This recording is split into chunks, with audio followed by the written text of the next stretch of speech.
यदा यदा हि धर्मस्य ग्लानिर्भवति भारत अभ्युत्थानम् अधर्मस्य। जय जन जय गण जय मन के साथ सिद्धांत प्रणाम। आप देख रहे हैं कलम की आन, भारत की शान, सिद्धांत संग्राम। आज सिद्धांत संग्राम की टीम है तपस्वी आदर्श परिवार कराला दिल्ली, जहां लगा शहीदों की चिताओं पर भारत भक्तों का मेला। कैसे बनेगा भारत अव्वल, कैसे बनेगा भारत विश्व शक्ति, कैसे बनेगा भारत विश्व गुरु, इन सारे सवालों के साथ तपस्वी आदर्श परिवार कराला दिल्ली के संस्थापक योगी माथुर की अध्यक्षता में राष्ट्रीय उत्थान संवाद का आयोजन किया गया, जहां राष्ट्रीय धर्म गुरु दयाशंकर स्वामी, पूर्व फौजी सूबेदार सिंह चौहान, मदन मोहन गुप्ता, विमल सक्सेना, अमित अग्रवाल, आर.के. राणा, संजीव गुप्ता, लाला माथुर, निखिल माथुर जैसे भारत भक्तों ने अपने अपने रचनात्मक विचार रखे। आइए देखते हैं यहाँ क्रांतिकारी रिपोर्ट इन शायरियों के साथ।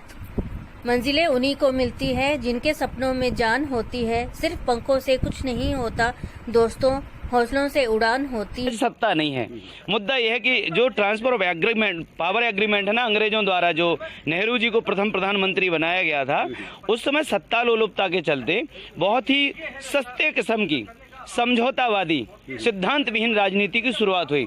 और ये आजादी नहीं, आजादी अधूरी है जी। सच ये है। क्या लग रहा है ये कॉन्ट्रैक्ट आजादी है, अभी भी पूरी आजादी नहीं मिली? नहीं, बिल्कुल नहीं मिली है। अभी तो देखो कितने सारे, अभी एक दिन 8 तारीख को हम लोग जंतर मंतर पे थे ही कि अंग्रेजों के बनाए हुए जो एक्ट हैं, जो कानून हैं, वो भारतीय कानून नहीं है, वो भारत का शोषण करने के लिए बनाए गए थे। वो भारत का शोषण कर, आज भी हम उनको ढो रहे हैं, तो हम कैसी आजादी, जब हम नियम उनके ढो रहे हैं जो हमें 99 वर्ष की लीज पर इस देश को एक ट्रांसफर करके गए व्यवस्था को, तो वो व्यवस्था तो कहीं ना कहीं उसी नियम पर चल रही है ना। तो हमें सबसे पहले स्वायत्त भारतीय विचार से स्वायत्तता के साथ अपने राष्ट्र की परिस्थितियों के साथ, यहाँ की जो भौगोलिक परिस्थितियाँ, यहाँ की जो आर्थिक स्थिति है, यहाँ का जो आर्थिक ढांचा है, आर्थिक बंटवारा है, संपदा का जो व्यक्तिगत संपत्तिकरण है, इस पर जो विनोबा आदि ने बहुत सारे प्रयास किए थे, गांधी आदि ने ग्राम स्वराज की परिकल्पना की थी, जो स्वदेशी की चिंता की थी तिलक ने, वो सारी बातें अभी हमारे सामने चैलेंज बन के खड़ी हुई हैं। हम अभी समाज को अभय नहीं दे पा रहे हैं, न्याय नहीं दे पा रहे। स्वामी जी को दिया, कभी धर्म जी को दिया, लेकिन हमें वही सिला मिला, ठगी ठगी ठगी। वो जब तक मिलता रहेगा, जब तक आप अपने विजन में नहीं जाओगे, अपने हृदय की तरफ नहीं मुड़ोगे, अपने हृदय की आवाज नहीं सुनोगे। तो विजन का मतलब क्या, संविधान में कुछ कमी है क्या?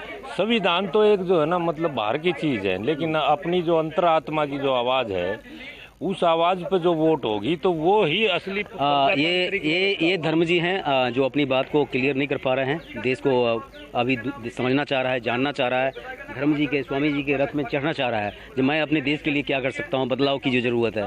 लेकिन कहीं न कहीं फिर दूसरी बात में, सेगमेंट में जब इनसे बात करेंगे तो धर्म जी की जो बात है, जो आज नहीं कह पाए, मीडिया के सामने बात रखेंगे, बात खुलेगी, फिर मिलेंगे। हमारे साथ हैं भारत भक्त में एक अमित अग्रवाल जी।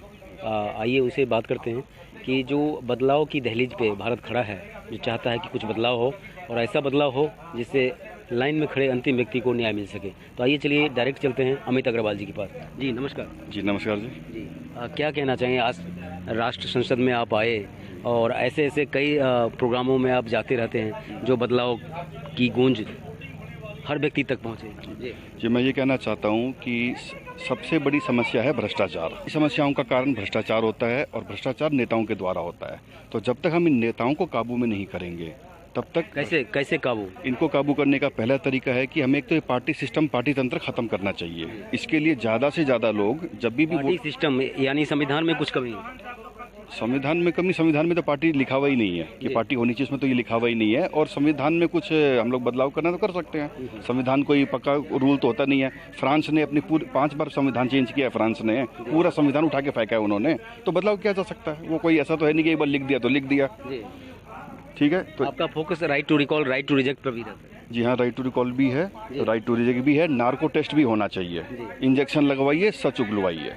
तो क्या लग रहा है कि आज का जो परिवेश है उसमें इतना बड़ी लेवल पे नार्को टेस्ट पॉसिबल है? जो खर्चे आते हैं उसको, खर्चे आएंगे तो जो खर्चा उसे ले लेंगे अपराधी से। क्या खर्चा आता है उसका? एक इतना 5 ml का आपको डालना है उसको, उसमें कुछ खर्चा आता है, उसमें आप 5,000 रुपये लगा देंगे, कुछ भी लगा दीजिए। एक तो हमारी अदालत में सबसे बड़ी कमी क्या है कि आर्थिक जुर्माना बहुत कम है। अभी आपने देखा होगा प्रशांत भूषण को 1 रुपया जुर्माना दीजिए या 2 साल की जेल, तो देखो कितना बड़ा मजाक है। दोनों की तुलना करिए आप, 1 रुपया दीजिए या 2 साल की जेल लीजिए, तो 1 रुपया नहीं 1 लाख रुपया होना चाहिए। आर्ट्स का जो है 75वां जश्न आज़ादी। आइए चलिए बात करते हैं एक भारत भक्त से, राजकुमार जी, वो क्या मानते हैं देश की धरती, देश का सपना। जी नमस्कार। नमस्कार जी, क्या कहना चाहिए? हम ये कहना चाहेंगे हमारे आज़ादी के बाद से 1848 से जितने भी कानून बने हुए हैं वो सारे तकरीबन 34,680 के करीब कानून जो रद्द होने चाहिए, जिसके अंदर 3 कृषि कानून और लागू हो गए। तो ये देश के लिए जन विरोधी कानून है। तो हमारा ये मानना है कि जो हमारी सरकारें हैं जितनी भी, वो गैट के अंदर जो लाए थे, कांग्रेस की सरकार थी उसके अंदर, तो उसके साथ जो दल थे वो उसके अंदर शामिल थे। जो उनके एंटी थे, जो उस वक्त आज बीजेपी हैं या दूसरे दल थे, वो इसका विरोध कर रहे थे। आज ये कानूनों को उन्हीं को गैट के माध्यम से, WTO के माध्यम से इनको लागू कर रहे हैं। पूरे विश्व का जो व्यापार संगठन है उसको, हिंदुस्तान की मार्केट को कैप्चर करना चाहते हैं, और हिंदुस्तान के किसानों की ज़मीन जो है उस इन कानूनों के तहत ख़त्म हो जाएगी। ये नस्लों और फसलों की लड़ाई है, इसलिए इन कानूनों का रद्द होना बहुत ज़रूरी है। दूसरा, हम ग्राम स्वराज्य की बात कर रहे हैं। अभी देखिए, जो राज सत्ता जो जानी चाहिए वो ग्राम से जानी चाहिए। संसद में जिस प्रकार से बिल बनाने का अधिकार है, इस तरह से ग्राम सभा को अधिकार क्यों नहीं दिया जाता तीसरी सरकार बनाने का? मोदी जी क्यों नहीं करते? वो हमारे माननीय प्रधानमंत्री जी हैं, उनको बहुमत मिला है, वो अच्छे कानून लाए। बेरोजगारी आज बढ़ रही है, महंगाई बढ़ रही है, आप देख रहे हैं तरह तरह के लोग आपस में झगड़े हो। संस्था के संस्थापक योगी योगेंद्र सिंह माथुर क्या कहते हैं? जी नमस्कार। नमस्कार सभी दर्शकों को।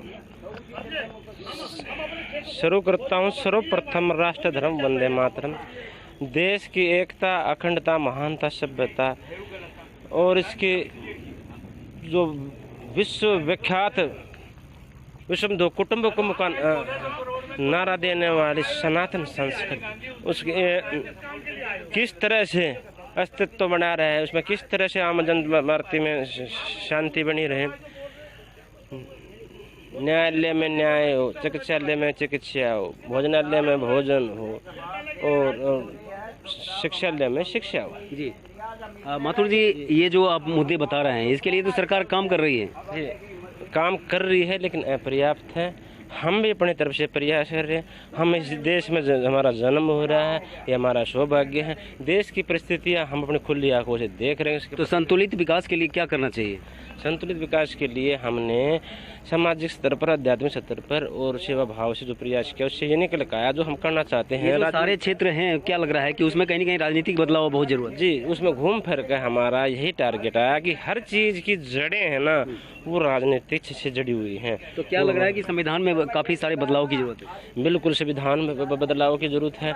हमारी राजनेताओं की पार्टियां जो जिस विचारधारा से प्रोपेगेंडा से राजनीति करती आ रही हैं, उस विचारधारा को बदलना पड़ेगा। उनको समय काल परिस्थितियों के अनुसार ढलना पड़ेगा। जैसे आज की मंत्रणा और संगोष्ठी की अगर बात करें तो right to recall, right to reject पे भी आप लोगों के सामने बात रखी है। बिल्कुल, हम जनता को राजा बनाना चाह रहे हैं, सच्चा लोकतंत्र लाना चाह रहे हैं। उसके लिए राजनीतिक क्षेत्र में जाए बगैर सारी बातें, विचार, प्रोपेगेंडा कुछ नहीं सुनने।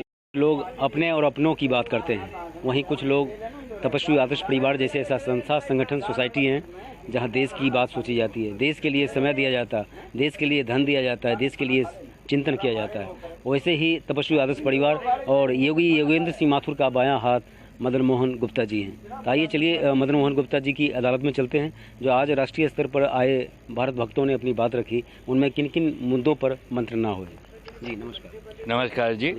आज का दिन भारतवर्ष के इतिहास में याद रखा जाएगा। अगस्त क्रांति का महीना वैसे भी भारतीय इतिहास के अंदर जाना माना समय है।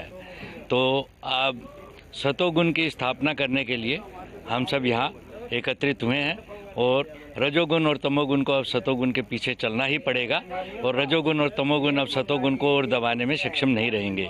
ये आज संकल्प हमारे तपस्वी आदर्श परिवार ने लिया है और आवाज़ दो हम एक है कि नारा हम गुंजायमान है यहाँ, और मैं सब में हूँ, सब मुझ में है। यदि हम निस्वार्थ भाव से चिंतन करते हैं तो श्री कृष्ण भगवान का यह आदर्श वाक्य कि मैं सब में हूँ, सब मुझ में है, we are not meant for our self selfish needs. We are meant for serving others. यदि हम दूसरों की सेवा करते हैं तो अब स्वार्थ का भाव स्वयं खत्म हो जाता है और हम जो है पूरे ब्रह्मांड में विलीन हो जाते हैं। वही परिकल्पना जो है श्री कृष्ण भगवान ने की है और आज हम ये फैसला किया है कि 272 कॉरपोरेशन की सीट के अंदर तीनों एमसीडी के 3 नए अध्यक्ष चुने जाएंगे और तीनों अपने अपने 104, 104 और 68 के सीटों के लिए 5-5 प्रतिनिधियों का चुनाव करेंगे।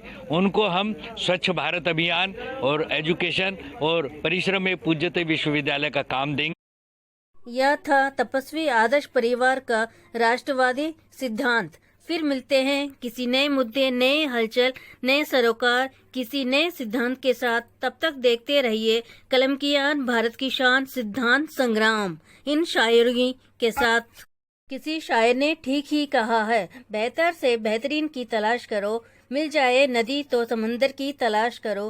टूट जाता है शीशा पत्थर की चोट से, टूट जाए पत्थर तो ऐसा शीशा तलाश करो। Please like, share and subscribe सिद्धांत संग्राम।